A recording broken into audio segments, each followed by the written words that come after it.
კიდე გადაურიოთ ესე კარტები, კარგად. და ნახოთ ახლა ის ადამიანი, ვინც თქვენ გაინტერესებთ და არა აქ არსებითი მნიშვნელობა ვინ არის.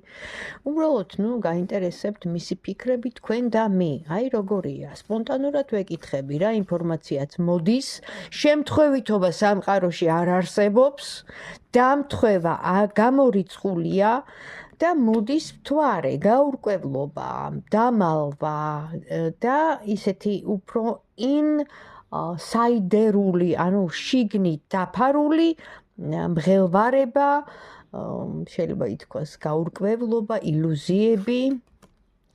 თუმცა ეს მხედარი არის კი ბატონო ადამიანი სტაბილურად რომელიც არის, მაგრამ აქაც ნახეთ ეძებს თავგადასავალს, სიამოვნების მიღებას, არ იცის ანუ პასუხისმგებლობა, ესე რომ ვთქვათ, აღებული არა აქვს, რომ არ იქადა ეხლა ეს ურთიერთობა, ვთქვათ, გადაიზრდება რამე სერიოზულში. არა, ეს იქნება უბრალოდ აი რომ მიიღოს სიამოვნება, ნახეთ, აი მიიღოს სიამოვნება, აივსოს გრძნობებით, დაკმაყოფილდეს, აი რომ იყვიან, აივსო ადამიანი, ხო? მიღებული გრძნობებით, ხო? სასიამოვნო გრძნობებით და მთვარეც მაგის დასტურია, რომ დაფრინავს ჯერ რა. იდუმალებით მოცული მთვარე.